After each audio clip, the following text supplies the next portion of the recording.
नत्वा जिनेन्द्रं गतसर्वदोषं सर्वज्ञदेवं हितदर्शकं च श्रीजैनसिद्धान्तप्रवेशिकेयं विराजते स्वल्पधियामिताय.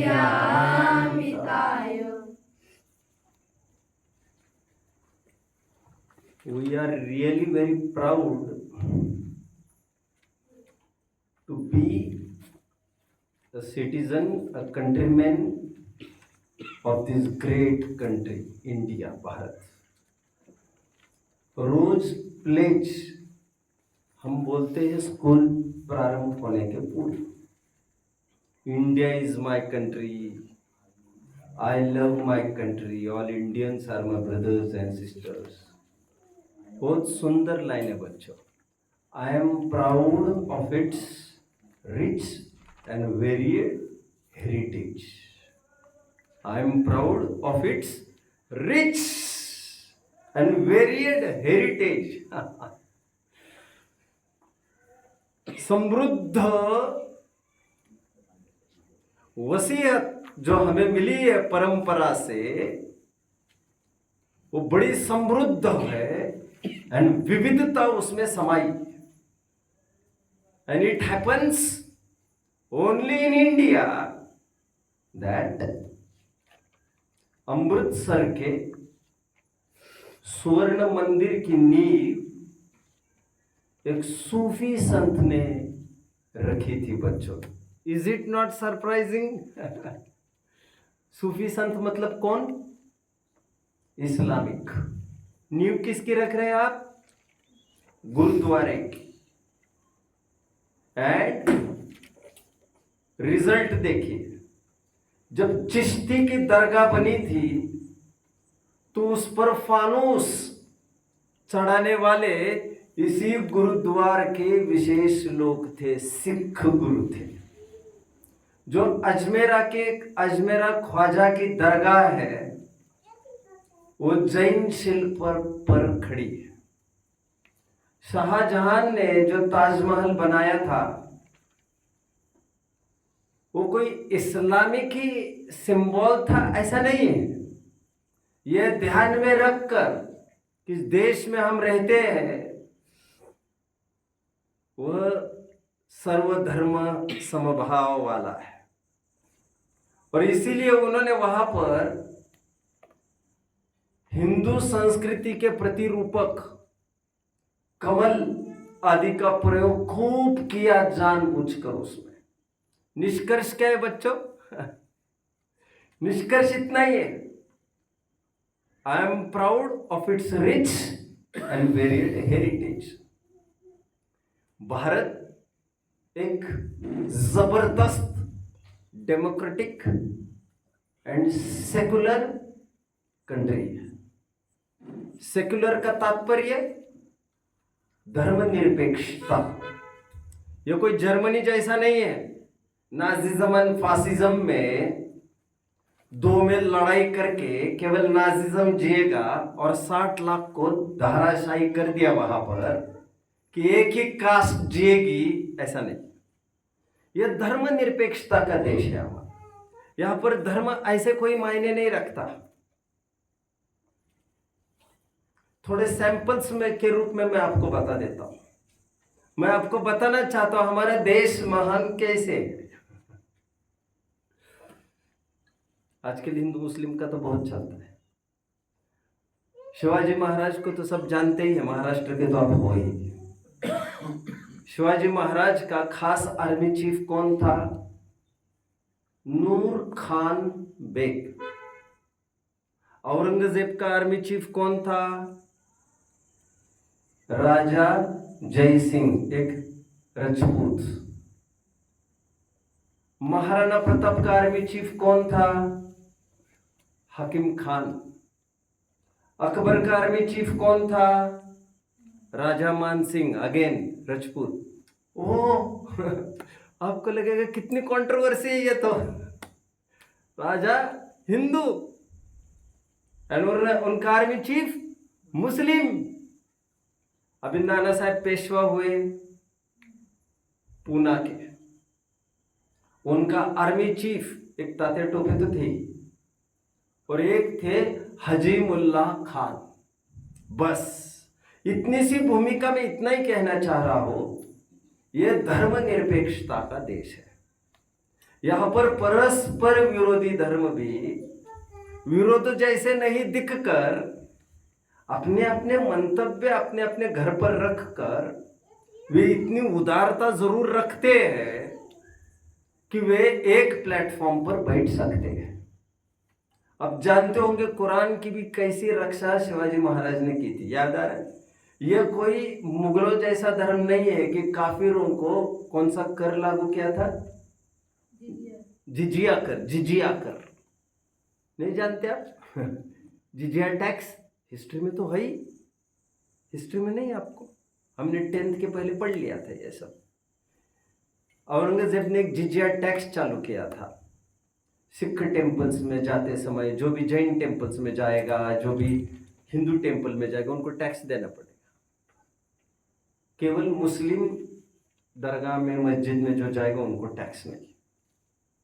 मतलब धर्म तीर्थ यात्रा पर टैक्स था, ठीक है।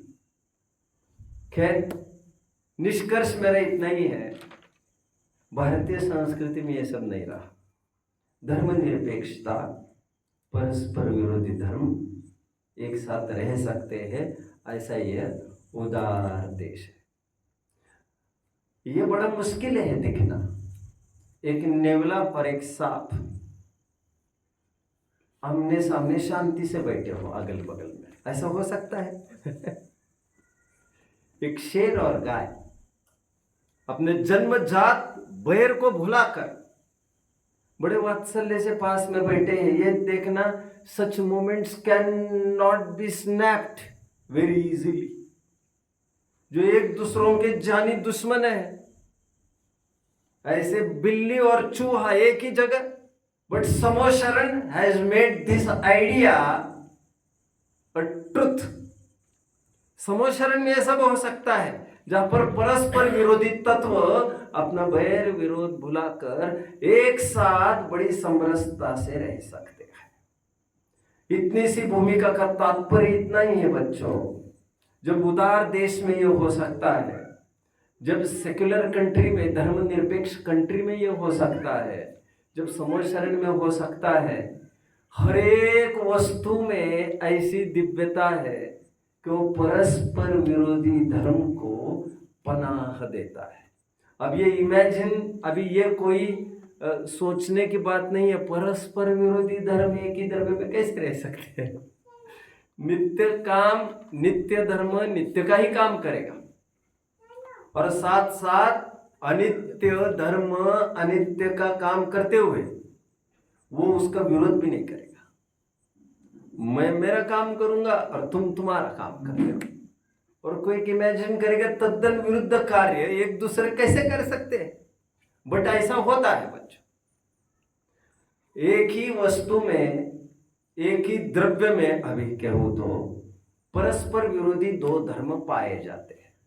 जो विषय चलेगा टोटली नया चलेगा, कल कहा है, इंटरेस्टिंग भी चलेगा, काफी रोचक पड़ाव है ये, घाट है ये पवित्र जिन शासन रूपी गंगा का। समंत भद्राचार्य ने 2000 वर्ष पहले जिस कंसेप्ट को बोला था उसको हम देखने जा रहे 2 पीरियड्स में, बट उपयोग थोड़ा सूक्ष्म चाहिए आपका। मैं फिर से ये कह रहा हूं, हर एक वस्तु अनेकांतमय है। हर एक वस्तु में परस्पर विरोधी धर्म रहते हैं और वे कट्टर विरोधी नहीं है, वे भी कथनचित विरोधी है। कथनचित का तात्पर्य एक ही स्थान पर रह रहे हैं और एक दूसरों को कोई बाधा भी खड़ी नहीं कर रहे। कुछ धर्म युगल हमने देखे थे, कैन यू नेम सम, जैसे धर्म युगल कोई बोल के दिखाए एक वस्तु में कौन कौन से धर्म युगल रहते, कुछ सैंपल के बतौर पेश कीजिए बच्चों। सभी जन खड़े रहिए आर्यन जी को छोड़कर, जल्दी खड़े रहिए आप। जैसे एक अनेक, जैसे भेद अभेद, जैसे नित्य अनित्य, एटसेट्रा एटसेट्रा एटसेट्रा। आज एक विशिष्ट धर्म युगल की मैं चर्चा करूंगा, और वह धर्म युगल है भाव अभाव।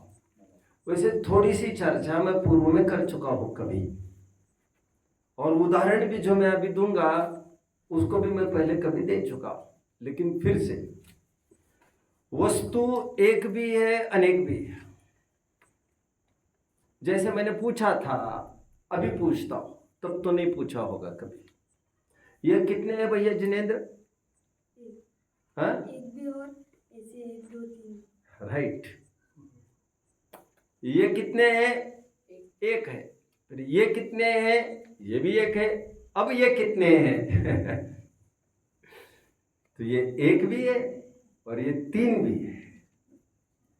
पूर्व की तरफ से देखो तो ये 3 है और उंगली एक है।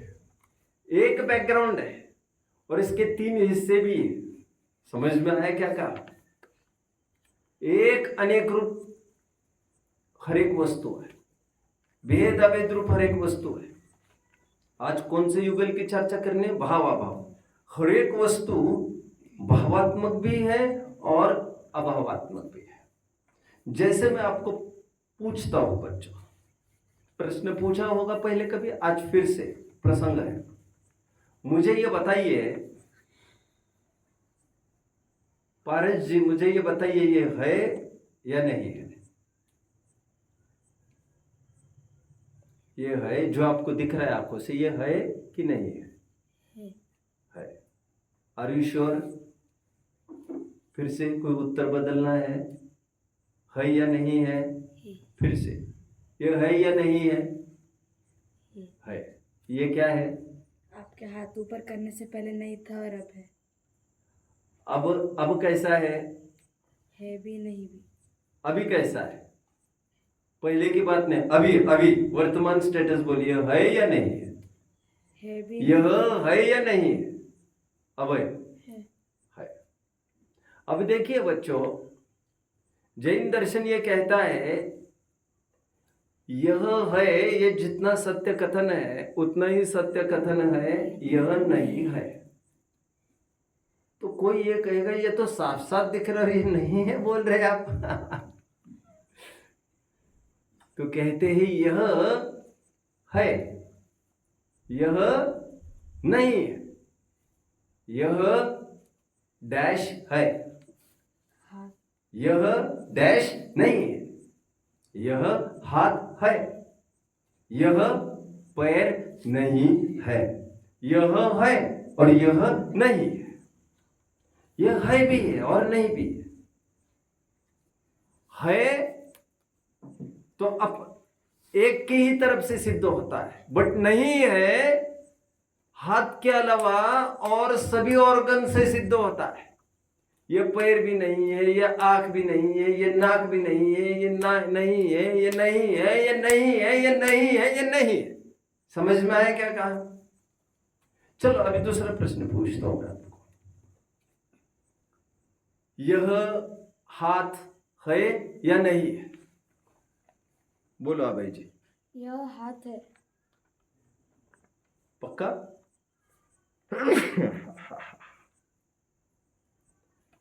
क्या कहना है आपका? दीप जी बोलिए। यह हाथ है या यह हाथ नहीं है? किसी अपेक्षा से यह हाथ है और किसी अपेक्षा से जैसे कान नहीं है। यह हाथ है या यह हाथ नहीं है, मैंने पूछा। अभी सिंपल उत्तर इसका इतना था, लोक में यह कहा जाएगा यह हाथ है, इसमें क्या धोखा है? जैन दर्शन ये कहता है यह हाथ है भी और यह हाथ नहीं भी। यह दाया हाथ है, यह बाया हाथ नहीं। समझ रहे हैं? अथवा यह मेरा हाथ है, यह आपका हाथ नहीं है या नहीं में हर एक वस्तु की भाव अभावात्मक सिद्धि जैन दर्शन ने की। कितने जन फॉलो कर रहे हैं? बैठिए।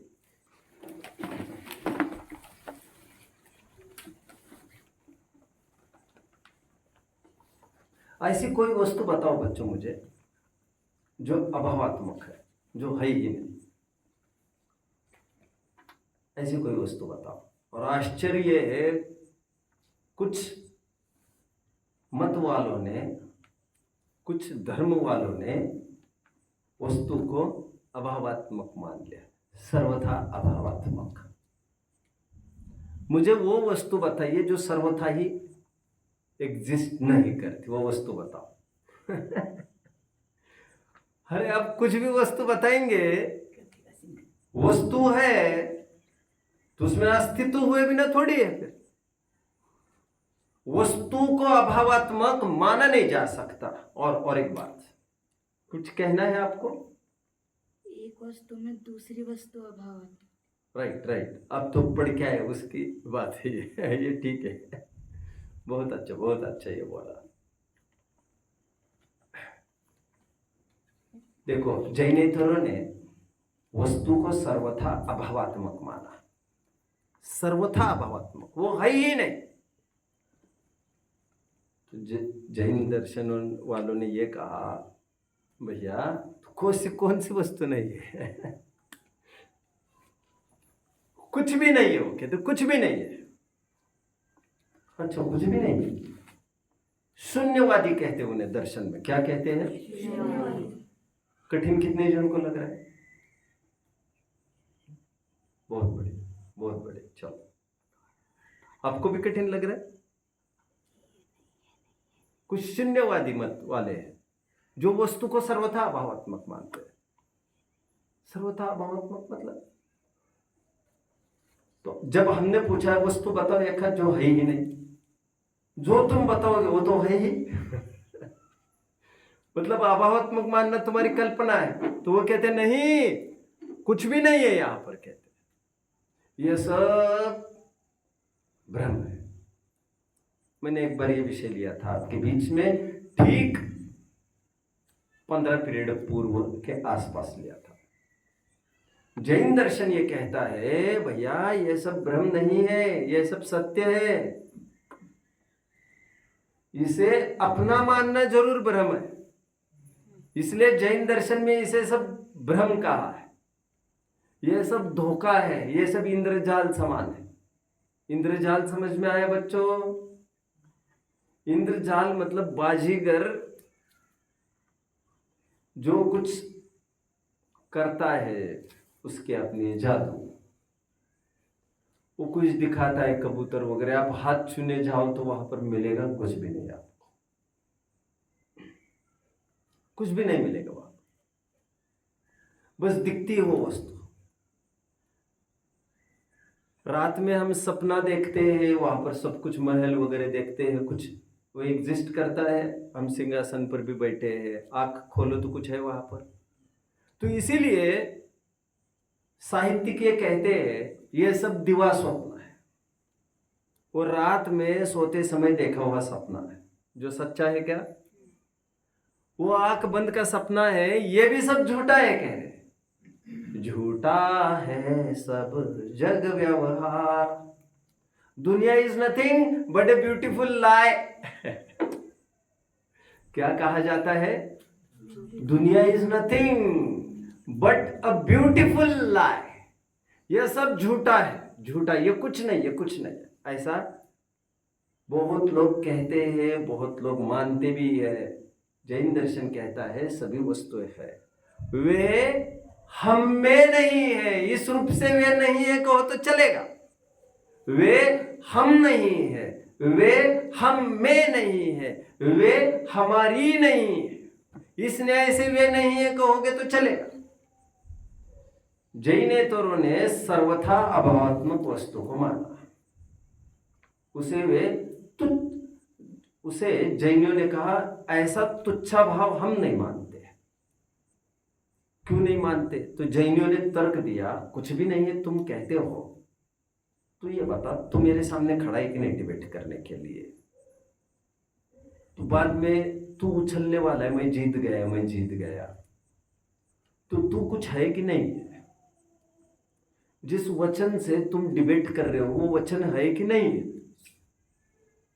जिस ज्ञान से तुम जानकर बोल रहे हो, जिस ज्ञान से मैं समझ रहा हूं तुम्हारे शब्द, वो ज्ञान है कि नहीं? तुम्हें दो की सत्ता तो माननी ही पड़ेगी डिबेट करते समय। किन दो की सत्ता माननी पड़ेगी?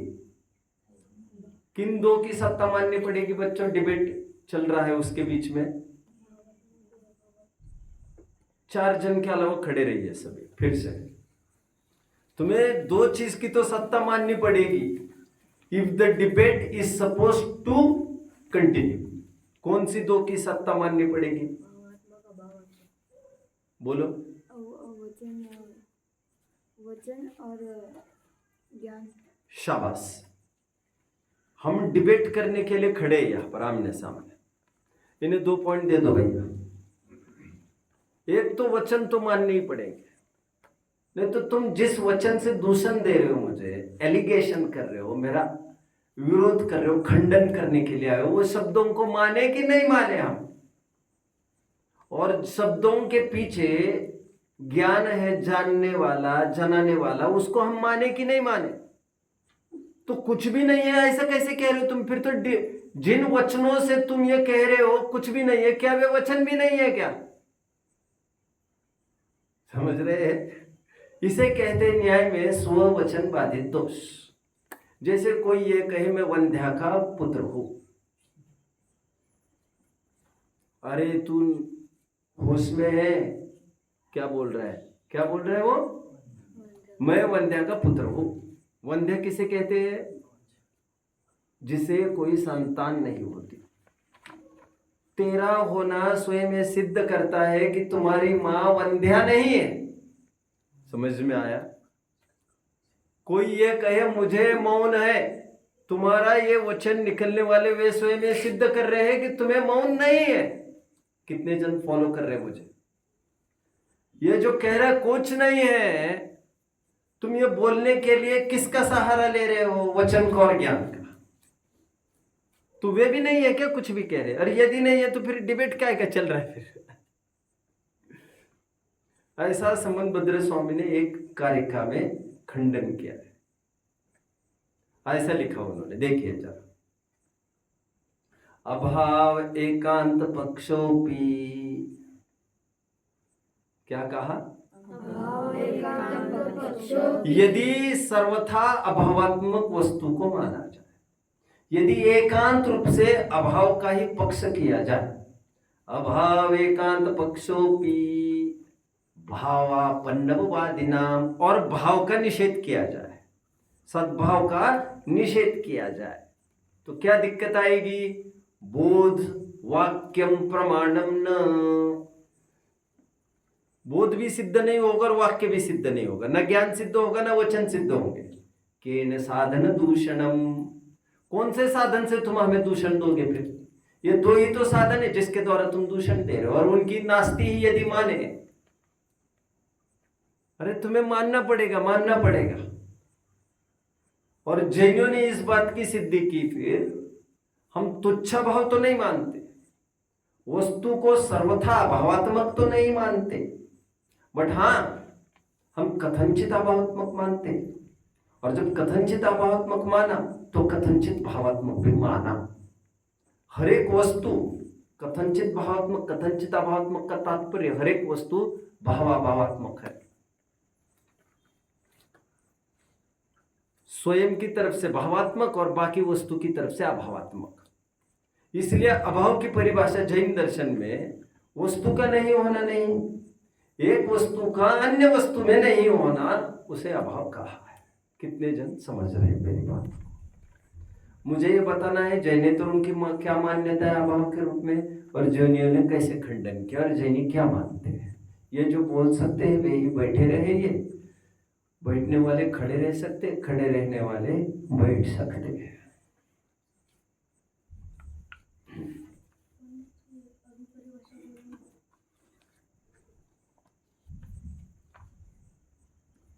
मुझे सुनना है, बोलिए। जैन धर्मानुसार सारी वस्तुएं हैं, पर वो एक वस्तु की तरफ से वह खुद एक भावात्मक है और बाकी सारे अभावात्मक है। बाकी अभावात्मक है। बाकी वस्तु अभावात्मक है ऐसा नहीं, बाकी की वस्तु की तरफ से ये वस्तु अभावात्मक है, यही वस्तु भावात्मक और यही वस्तु अभावात्मक है। ऐसा नहीं कि कुछ वस्तु भावात्मक और कुछ वस्तु अभावात्मक, ऐसा नहीं। यह वस्तु ही भावात्मक, यह वस्तु ही अभावात्मक, बट यह वस्तु इसी की तरफ से भावात्मक है, अन्यों की तरफ से अभावात्मक है, क्योंकि अन्यों में उसका इसका अभाव है। शिकंजी में शक्कर शक्कर में, नमक नमक में, नींबू नींबू में। नींबू नहीं है शिकंजी में, नींबू शिकंजी में नहीं, ऐसा नहीं मत बोलो, कहेंगे नींबू शक्कर में नहीं है, ये तो मान सकते हैं। नींबू नमक में नहीं है, ये तो मान सकते हैं, लेकिन नींबू नींबू में है तो नींबू है कि नहीं है भी और नहीं भी। एक वस्तु का दूसरी वस्तु में नहीं होना अभाव है, समझ में आया? आपने ये कहा कि एक वस्तु है और दूसरी वस्तु नहीं है, ऐसा नहीं, प्रेजेंटेशन क्लियर कट चाहिए। वस्तु ही है और वही वस्तु नहीं है। राम राम है, राम श्याम नहीं है, राम राम के अलावा और कुछ भी नहीं, अनंतों की तरफ से नहीं है, अनंतों की तरफ से उसकी नास्ति है और स्वयं की तरफ से उसकी अस्ति। भाव अभाव को ही हम कहेंगे अस्ति नास्ति, उसी को कहेंगे तत् अतत्। ऐसे पर्यायवाची काफी धर्म युगल हमारे ग्रंथों में आते हैं। मैंने क्या प्रश्न पूछा था और उसका क्या उत्तर है मैं बताता हूं। जैनेतरों की क्या मान्यता है, जैनियों का क्या कहना है। जैन वस्तु को सर्वथा अभावात्मक मानते हैं, तुच्छ भाव मानते हैं।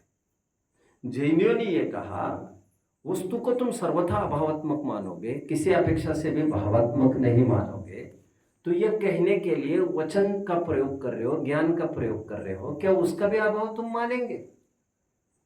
और उसका अभाव मानेंगे तो तुम हमें दूषण कैसे दोगे फिर? जैनियों ने कहा वस्तु अन्य वस्तु की तरफ से अभावात्मक है, लेकिन अपनी तरफ से भावात्मक है, इसलिए सर्वथा अभावात्मक नहीं है, वो कथनचित अभावात्मक है।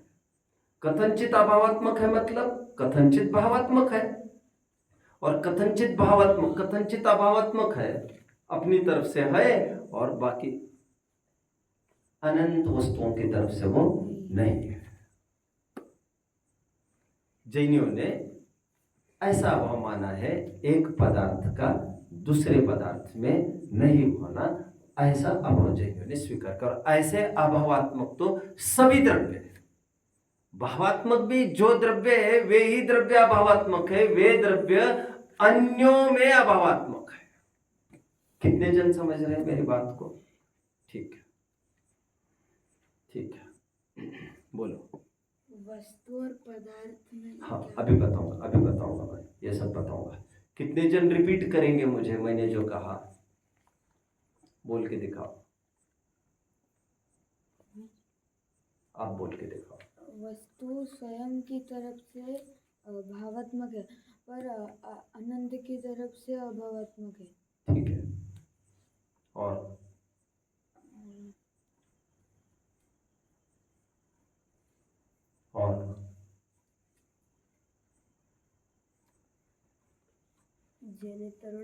जैनेतरों ने कहा कि जैन लोग ऐसा मानते हैं कि हर एक वस्तु अभावात्मक है, तो फिर जो तुम वो शब्द और ज्ञान का प्रयोग कर रहे हो तो वो भी फिर अभावात्मक है। तो अगर वो अभावात्मक है तो तुम हमें दूषण कैसे करोगे? तो जैनियों ने कहा कि वस्तु अपने तरफ से तो भावात्मक है, लेकिन वो पर अनंत बाकी अनंतों के अपेक्षा वो अभावात्मक है। जैसे बिल्कुल सही बोल रहे हैं। हाँ, आप पूरा करिए अभी इस बात को, फिर मैं बोलूंगा। हाँ, उसी को कहेंगे एक वस्तु का दूसरी वस्तु में नहीं होना, ऐसा वाला अभाव माना है हमने। सर्वथा अभावात्मक वस्तु को नहीं माना है। कोई भी धर्म हमारे यहाँ सर्वथा माना भी नहीं गया है, सर्वथा को जहर समान माना गया। पिताजी है हमारे, उनमें कितने धर्म है? पिता में, आपके पिता में कितने धर्म है? पुत्र भी है वे, पति भी है वे, लेकिन जब आपको पूछा जाएगा वे कौन है, तो आप तो पिताजी ही कहेंगे। समझ में आया? क्योंकि आपकी तरफ से वे पिताजी ही है और कुछ नहीं है। उनमें कई धर्म है और एक की ही तरफ से वो पर्टिकुलर धर्म लगेगा। समझ में आया? उस प्रकार समझ लेना चाहिए। और बाकी जनों की तरफ से देखे तो वे अपिता है, वे पिता भी है और अपिता भी है। अभय की तरफ से देखो तो वे पिता है, बाकी समस्त दुनिया की तरफ से देखो तो वे अपिता है। उसी प्रकार पति अपति ऐसा समझ सकते हैं। पर्टिकुलर जनों की तरफ से पति है और उन पर्टिकुलर के अलावा समस्त दुनिया की तरफ से वे कैसे है? कौन है? अपति। ग्रेट। एक परिभाषा हमने बनाई, एक पदार्थ का दूसरी पदार्थ में न होना अभाव है। इस परिभाषा को अभी भूलना नहीं, आज और कल। अभी एक बहुत अच्छा प्रश्न पूछा इन्होंने, सोम जी ने, कि पदार्थ और वस्तु में क्या अंतर है? पदार्थ और वस्तु एक अर्थवाची होता है बच्चों। पदार्थ, वस्तु, अर्थ एक अर्थवाची। एक पदार्थ का दूसरी पदार्थ में न होना अभाव है। ठीक है, यह अभाव की परिभाषा होगी। अब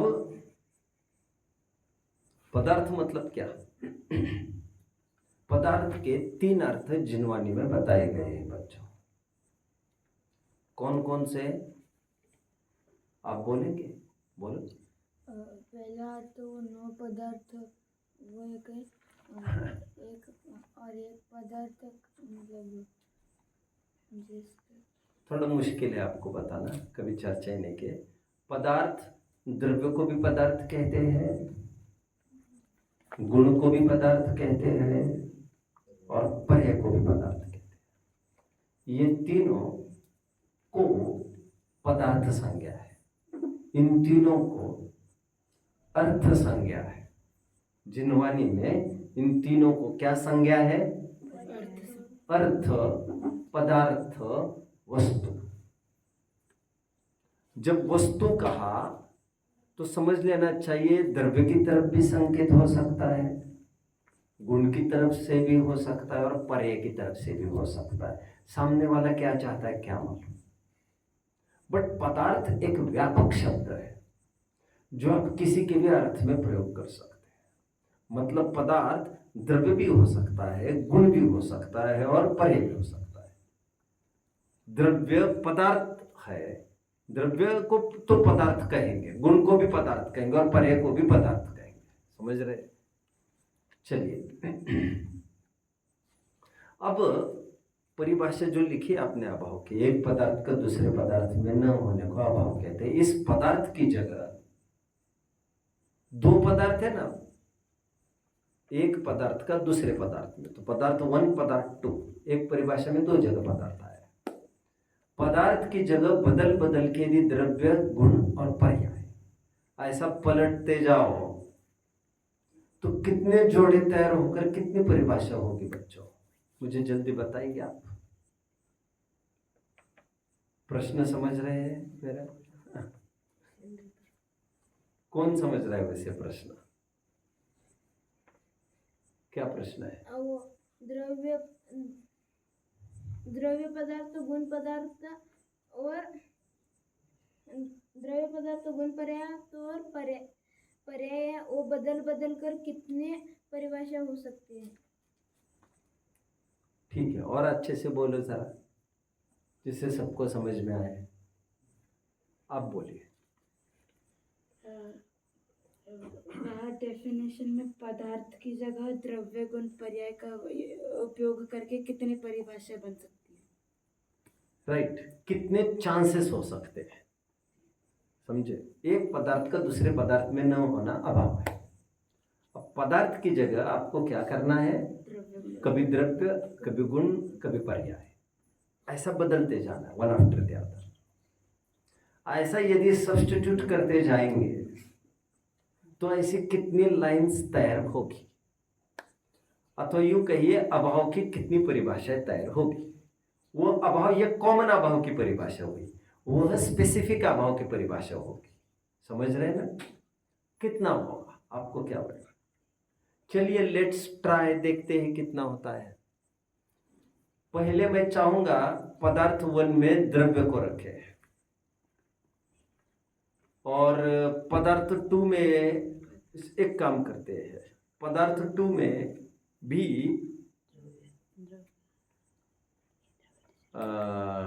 मैं पर्याय से चालू करूं? चलो द्रव्य से ही लेते हैं। एक द्रव्य का दूसरे द्रव्य में नहीं होना, ये पहली लाइन तैयार होगी। यह इज इक्वल टू डैश अभाव। अभी डैश स्पेस वहां पर छोड़ दीजिए और आगे लिखिए 1, statement number 1, possibility 1, probability 1। Mathematics में प्रोबेबिलिटी चैप्टर है आपको, तो ये प्रोबेबिलिटी में ऐसा ही होता है जैसे मैंने कहा। ये प्रोबेबिलिटी 1, कितनी प्रोबेबिलिटीज हो सकते हैं, दैट वी आर चेकिंग। बच्चों अब इस तरफ आइए, अभी सम्मान खड़े रहिए।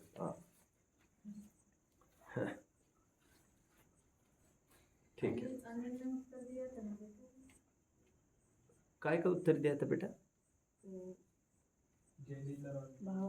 अच्छा दिया था आपने, फिर खड़े क्यों हो भाई? कोई बात नहीं। अच्छा एक ही लाइन दी थी लेकिन उन्होंने, बहुत सेटिस्फैक्टरी नहीं था, लेकिन आप बैठ सकते हो, कोई बात नहीं। अब दुबले भी हो जाते फिर गिर न जाओ नीचे। हाँ हो जाएगी क्या? अभी देखते हैं। चांस 1, एक द्रव्य का दूसरे द्रव्य में नहीं होना। जब हमने द्रव्य किया तो अब ये केवल कॉमन अभाव की परिभाषा नहीं होगी, अब स्पेसिफिक होगा कुछ। वो क्या होगा वो हम देखेंगे। डैश अभाव कहते हैं 1, 2।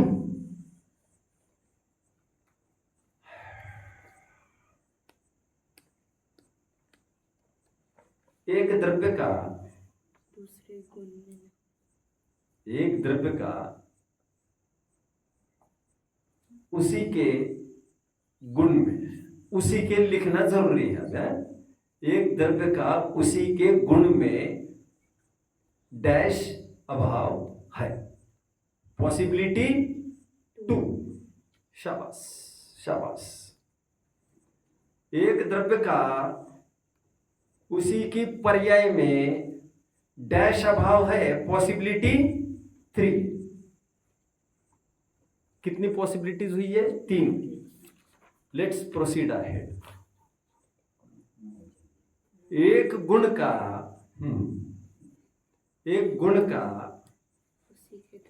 उसी द्रव्य में, उसी के द्रव्य में डैश अभाव है, पॉसिबिलिटी 4।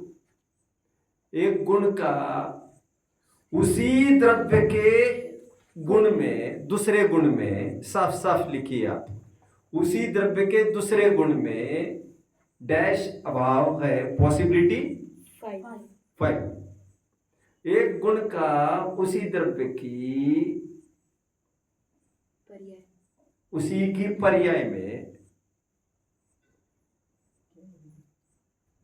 एक गुण का उसी द्रव्य की पर्याय में, उसी की पर्याय लिखो या पर्याय में डैश अभाव है, पॉसिबिलिटी 6। पॉसिबिलिटी 6 हुई ना? पॉसिबिलिटी 7। एक पर्याय का, अभी थोड़ा सावधान। एक पर्याय का उसी द्रव्य में डैश अभाव है, पॉसिबिलिटी 8। एक पर्याय का उसी द्रव्य के गुण में अभाव है, पॉसिबिलिटी 8, अभी 8। आणि एक पर्याय का उसी द्रव्य की दूसरी पर्याय में अभाव, पॉसिबिलिटी 9। लिख नहीं पा रहे क्या बच्चे? झुबरन हाँ? बच्चों, मुझे तुच्छा भाव की परिभाषा कौन बताएगा? तुच्छा भाव की तो मैं बिठाऊंगा। तुच्छा भाव कभी सुना है शब्द तुच्छा भाव आज तक? पहली बार ही सुन रहे हैं? बहुत बढ़िया। आपने कभी सुना है तुच्छा भाव?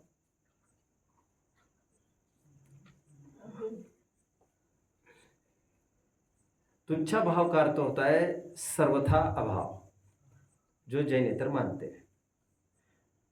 जैनी सर्वथा अभावात्मक नहीं मानते वस्तु को, वे कथनचित भावात्मक कथनचित अभावात्मक वस्तु को मानते हैं। कथनचित अभाव मतलब अन्यों की अपेक्षा उसका अभाव है, कथनचित भावात्मक मतलब स्वयं की अपेक्षा उसका सद्भाव है। ठीक है, और अवसर दिया जाएगा 5-7 मिनट के बाद आपको बैठने के लिए। बीच बीच में प्रश्न पूछूंगा जिस पर मैं 4-5 बार बोल चुका हूं। हाँ, कितनी पॉसिबिलिटीज हुई बच्चों? नहीं। अभी जो 9th पॉसिबिलिटी है ना, 9A करिए। अभी नीचे थोड़ा सा लाइन खींचिए, डैश डैश डैश हर जगह लिखा है ना आपने। डैश डैश मतलब 9 उत्तर आने वाले हैं, हमारे अभाव के आने वाले हैं, ठीक है ना? वहां पर ब्लैंक स्पेस छोड़ा ना अभाव के पहले हर जगह। Good good good. अभी 9 को ए नीचे आइए, थोड़ा एक लाइन छोड़कर 9A। एक पर्याय का मतलब 9वें का ही विस्तार कर रहे हो। वो 9वां क्या था मूल में? एक पर्याय का उसी द्रव्य की पर्याय में न होने को डैश अभाव कहते हैं, ऐसा था ना? अभी क्या लिखेंगे? 9A में लिखिए एक पर्याय का अपनी पूर्व पर्याय में न होना डैश अभाव है। और 9B में आकर लिखिए एक पर्याय का अपनी आगामी पर्याय में न होना डैश अभाव है। इस प्रकार पॉसिबिलिटी वैसे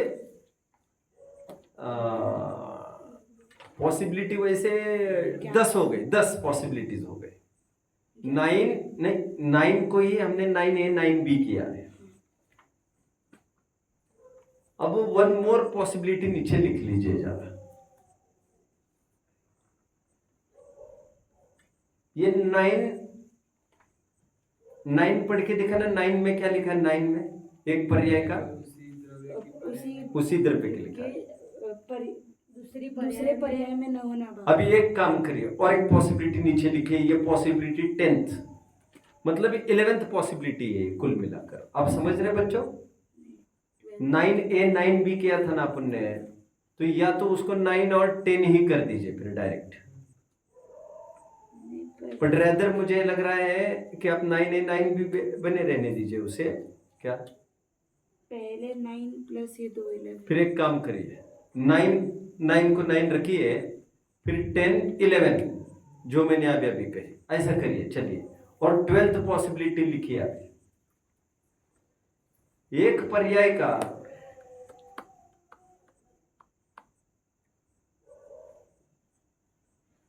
एक द्रव्य पर्याय का दूसरी द्रव्य पर्याय में, आप ऐसा लिखिए। एक मिनट बच्चों। एक पुद्गल पर्याय का दूसरी पुद्गल पर्याय में डैश अभाव है। पॉसिबिलिटी कौन सी हो गई है? 12th। अब मैं थोड़ा आपको कुछ बताने की कोशिश करूंगा।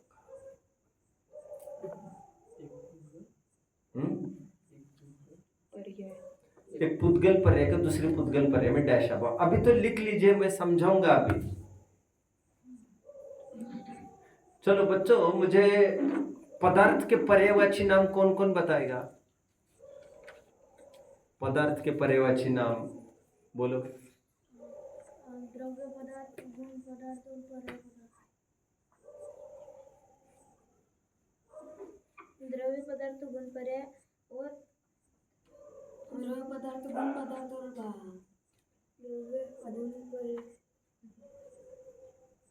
पदार्थ के पर्यायवाची बताओ।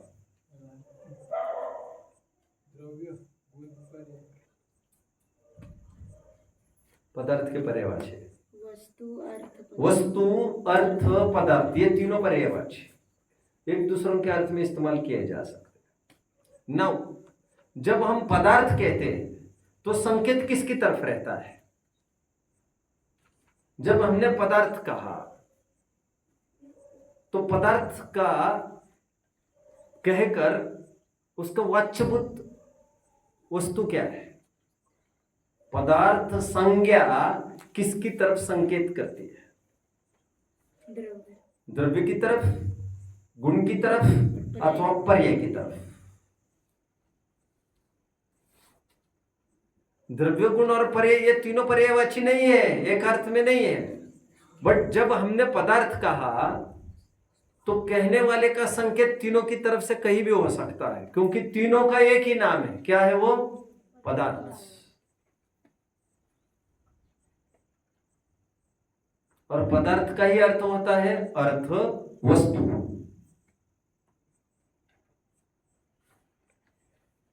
गुरु लघु तो कुछ इसमें है क्या? गुरु लघु होगा, इसमें कुछ भी नहीं है। जैसे अवरोध बस एक गुण कर नहीं नहीं नहीं, अभी वो नहीं, अभी नहीं।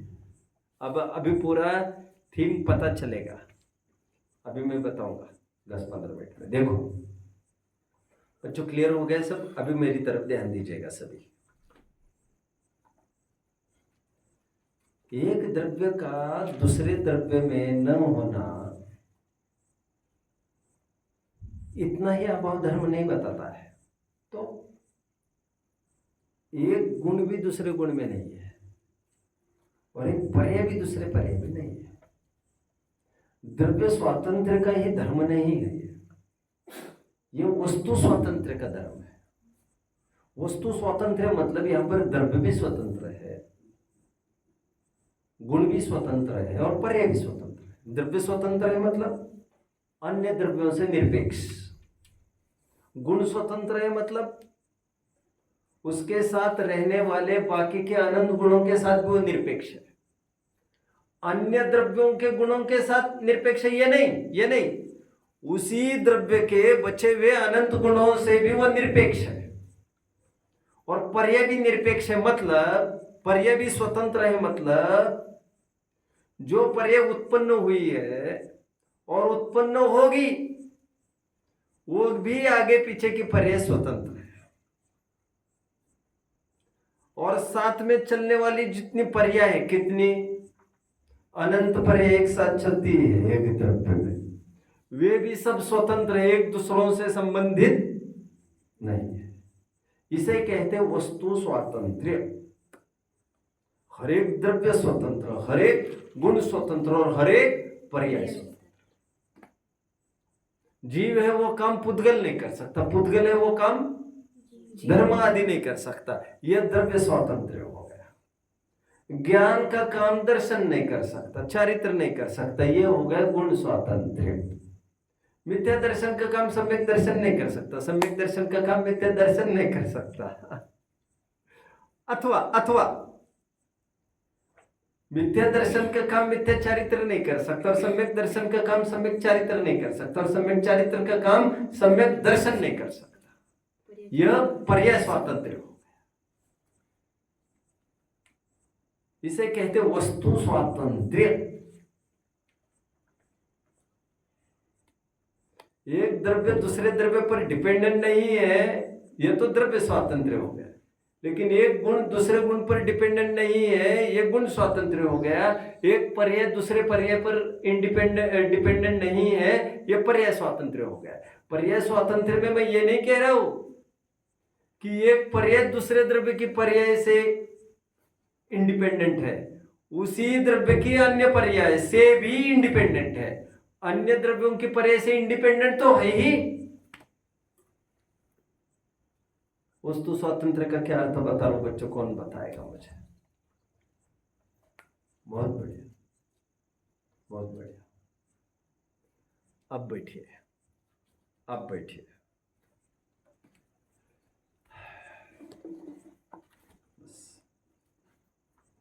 अभी हमने कितनी पॉसिबिलिटीज बनाई है? 12।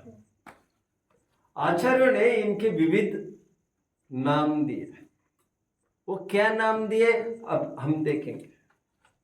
मैं बेसिकली और एक बात बता देता हूं। आचार्य देव ये कहते हैं ज्ञान वो दर्शन नहीं, दर्शन वो चारित्र नहीं, चारित्र वो वीर्य नहीं, वीर्य वो सुख नहीं। सभी गुण स्वतंत्र होते हैं। ज्ञान का बचे हुए आनंद गुण में अभाव है, इसलिए ज्ञान स्वयं में भी भाव अभावात्मक है। तो ज्ञान का अन्य गुणों में अभाव है, तो वो कौन सा अभाव है, ऐसा प्रश्न पूछा। तो वहां पर यह कहा उसमें अतत भाव है। मेरी तरफ ध्यान दीजिए जरा, मेरी तरफ कौन सा भाव है इसमें, तो कहते हैं अतत भाव। अतत भाव मतलब वो उस रूप नहीं होता, पर्टिकुलर नाम दिया उन्होंने। अतत भाव कैसे लिखना वो भी समझ लीजिए। अतत द हलंत और भाव। अब इसको ऐसा भी लिख सकते हैं तद अभाव, और इसे ऐसा भी लिख सकते हैं तद भाव। द हलंत हट जाएगा। कितने जन समझ रहे मेरी बात को? मैंने 3 शब्द बोले पर्यायवाची। अतत भाव कहो अथवा तत् अभाव कहो, अथवा सीधा द हलंत मत करो तो तद भाव कहो। तदभाव मतलब ही तत् अभाव। तो 2 गुणों में आपस में कौन सा अभाव है, तो कहना चाहिए तत् अभाव। समझ में आ रहा है? और एक बात, आचार्य देव कहते अपने अपने घर की ही यदि बात है ना, तो तद्भाव ही लगेगा। कहते हैं जैसे जीव का ज्ञान में, अच्छा मुझे बताइए आत्मा ज्ञान है या ज्ञान नहीं है?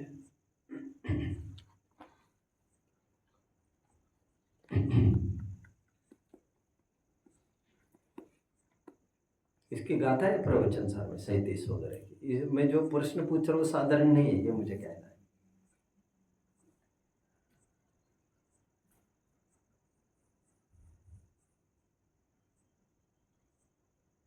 अच्छा मुझे ये बताओ, खड़े रहने वालों में से जैनियों ने कौन सा अभाव माना है और जैनेतरों ने कौन सा अभाव माना? क्या फर्क है दोनों के अभावों में? किस प्रकार का अभाव वे मानते हैं, हम किस प्रकार का अभाव मानते हैं?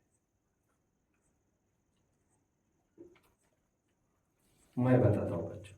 जैनेतर सर्वथा अभाव मानते हैं और जैनी कथनचित अभाव वाला अभाव मानते हैं।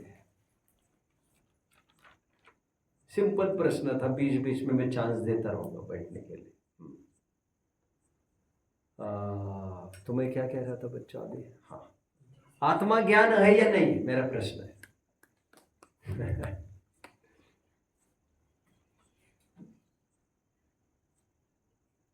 पहले तो ज्ञान ज्ञान है या नहीं है? ज्ञान ज्ञान है या नहीं है? अथवा ज्ञान है या नहीं है, उससे भी पहला प्रश्न, ज्ञान है या नहीं है? ज्ञान है, और ज्ञान है भी और नहीं भी। कैसे? ज्ञान अपनी तरफ से है। ज्ञान ज्ञान है, ज्ञान दर्शन नहीं। हम कहते हैं ना लोक में मैं हूं और वो है। हम कहते हैं उन्होंने भी तो ऐसा किया है, वो है और मैं हूं भैया।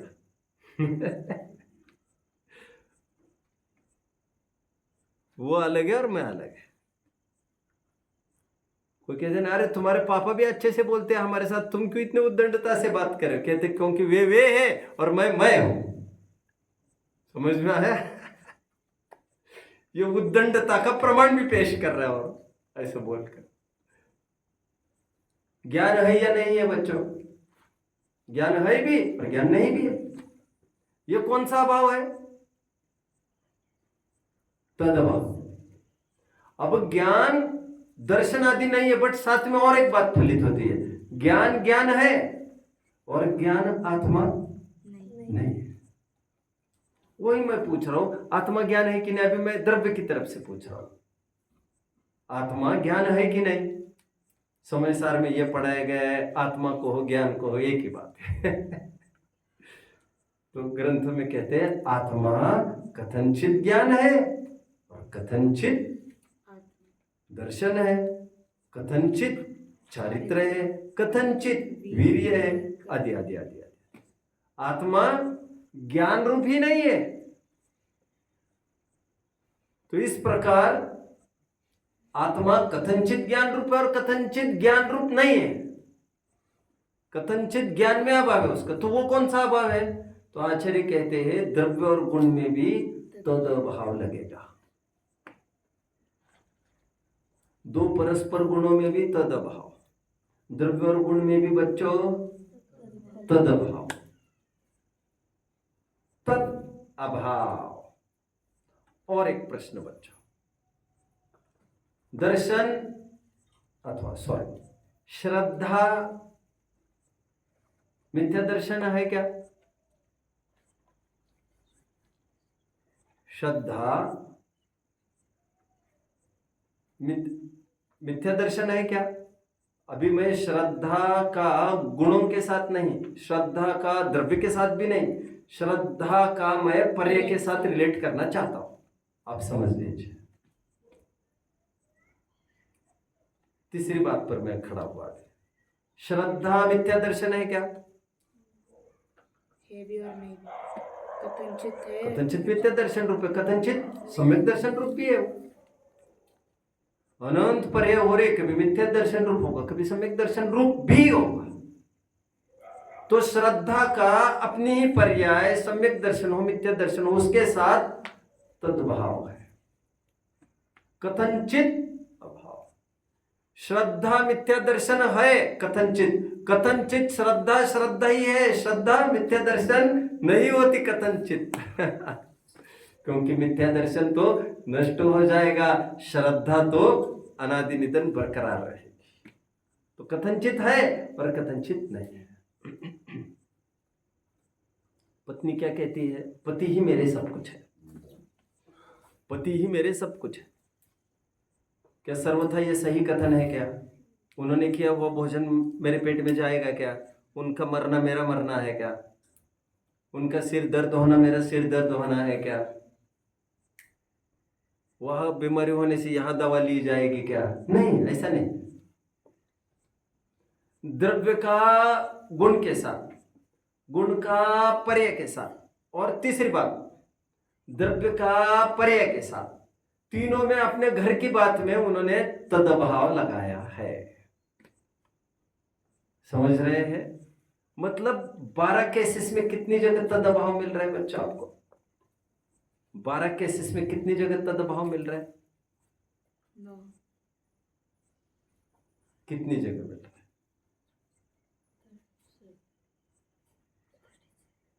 द्रव्य का द्रव्य में तो नहीं बनेगा, द्रव्य का गुण में बनेगा, द्रव्य का पर्याय में बनेगा, राइट? अपनी, राइट? 9 जगह,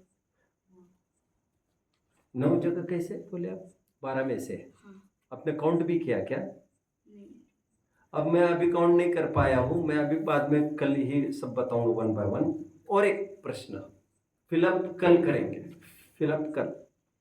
और ये तो मैंने अभी अभी ये बताया, द्रव्य का अपने ही गुण में, द्रव्य का अपने ही पर्याय में, गुण का अपने ही पर्याय में, आपस में कौन सा भाव है? तदभाव है। बट एक द्रव्य का दूसरे द्रव्य के गुण में, आचार्य ने कहा कोई बात है क्या? बच्चों बैठ सकते हैं, लेकिन एक प्रश्न पूछता हूं उससे पहले। आप मुझे बताइए बच्चों, यदि वस्तु को सर्वथा अभावात्मक मानते हैं तो क्या आपत्ति आएगी? वस्तु को सर्वथा अभावात्मक मानते हैं तो क्या आपत्ति आएगी?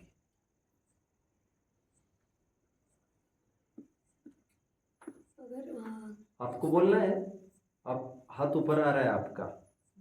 नहीं आ रहा है ना? नहीं, मुझे लगा क्या इतना उतावला हो रहा है तो तुम्हें अवसर क्यों नहीं दिया जाए? बोलो। तो वस्तु ही नहीं है। हाँ? वस्तु ही नहीं। यदि वस्तु को सर्वथा ही अभावात्मक माना जाए तो पहली बात तो ऐसी वस्तु बोल के दिखाओ, और दूसरी बात यदि कुछ भी नहीं है ऐसा तुम मानते हो तो जो शब्द बोल रहे हो, जो ज्ञान है, उसकी भी नास्ति सिद्ध होगी तो तुम दूषण कैसे दोगे फिर हमको?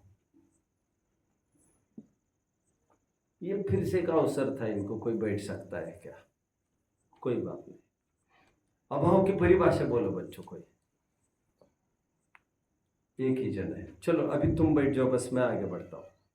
अभी मेरे पास टाइम कंप्लीट हो गया है, अब मैं कल और ले लूँगा और नाम बताते जाऊँगा इन अभावों का। आज मैंने तदभाव पर ही चर्चा की, ठीक है? मतलब आज तक हम ये कह रहे थे कि आत्मा ज्ञान है, वो किसी अपेक्षा से कथन था। आत्मा संपूर्ण रीत्या ज्ञान रूप नहीं है, किसी अपेक्षा से ज्ञान रूप का है, उसको किसी अपेक्षा से वो अन्य रूप भी है। ज्ञान और दर्शन एक है, किसी अपेक्षा से वो एक है, किसी अपेक्षा से वो अलग अलग है। देखेंगे हम कल। बोलो कुछ प्रश्न। अगर हम कह रहे कि आत्मा कुछ कथनचित ज्ञान है और कथनचित ज्ञान नहीं है, तो हम ऐसा कह सकते कथनचित अज्ञान है? ऐसा भी कह तो सकते हैं, ऐसा कह तो सकते हैं, लेकिन उस समय में अपेक्षा हमारे ज्ञान में चाहिए। आप समझे? एक मिनट। हम अज्ञान कहते समय, क्योंकि अज्ञान का एक अर्थ मिथ्यात्व भी लिया है अध्यात्म में, तो कंफ्यूजन क्रिएट ना हो। अज्ञान का अर्थ ज्ञान के अलावा ज्ञान के अनंत अविनाभावी गुण, ऐसा अर्थ हमारे समझ में होना जरूरी है, तब तो फिर चलेगा। आत्मा कथनचित ज्ञान रूप है और कथनचित अज्ञान रूप है, ऐसा कथन चलेगा, ये चलेगा, बट समझ पक्की चाहिए। ऐसे हम सिद्ध और अनंत में कह सकते हैं कि कथनचित ज्ञान और कथनचित अज्ञान। उनमें भी वैसे ही होगा, क्योंकि वे भी अनंत गुणों के पिंड है, उनमें भी ज्ञान दर्शन चारित्र वीर्य आदि सब है, उससे सिद्ध हो रही है। तो बात आत्मा की है, इसमें सिद्ध की आत्मा और निगुद्धि की आत्मा से क्या फर्क पड़ना है? समझ रहे बात को? उसमें अवस्था की तो कोई बात भी नहीं है। और स्वरूप संबोधन स्तोत्र का पहला ही छंद है, आकलन स्वामी ने लिखा है, चेतना चेतनेक रूपोय, ऐसा छंद ही है प्रारंभ का। आत्मा को कथनचित चेतन और कथनचित अचेतन, तो ज्ञान दर्शन की तरफ से चेतन और बाकी अनंत गुणों की तरफ से अचेतन। बट अचेतन का अर्थ यदि कोई स्पर्श रसगंध आदि वाला जैसा करने लग जाए तब तो फिर दिक्कत खड़ी होगी।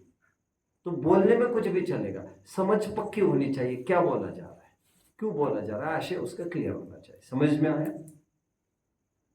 ठीक है, और कोई प्रश्न? बोलो। एक द्रव्य का दूसरे द्रव्य में अभाव तद्भाव नहीं, अभी वो मैंने खोला नहीं है। एक द्रव्य का दूसरे द्रव्य में कौन सा अभाव, ये मैंने खोला ही नहीं आज। अभी तक मैंने अपने घर की ही बात कह रहा हूं।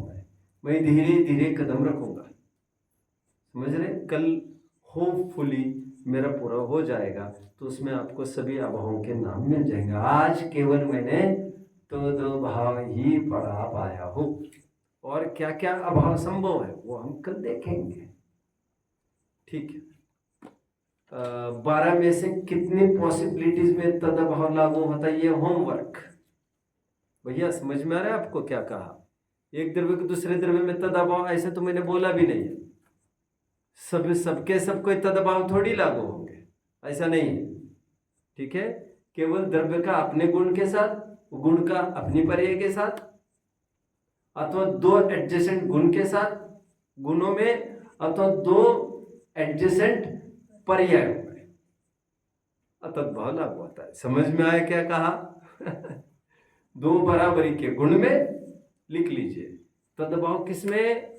दो बराबरी के गुण में, जैसे ज्ञान दर्शन, दो बराबरी के पर्याय में, जैसे सम्यक दर्शन और सम्यक ज्ञान में।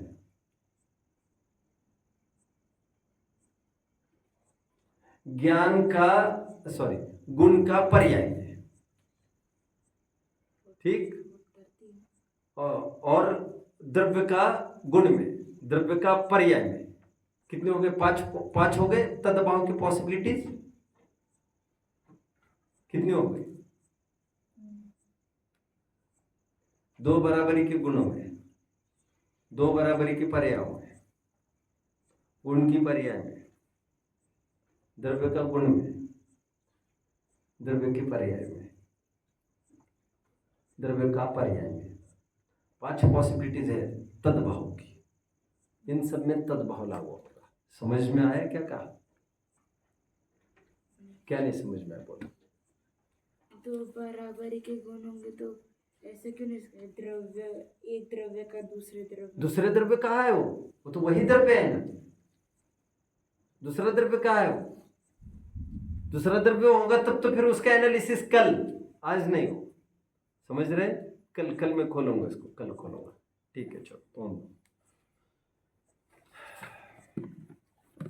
निज निधि निज में बता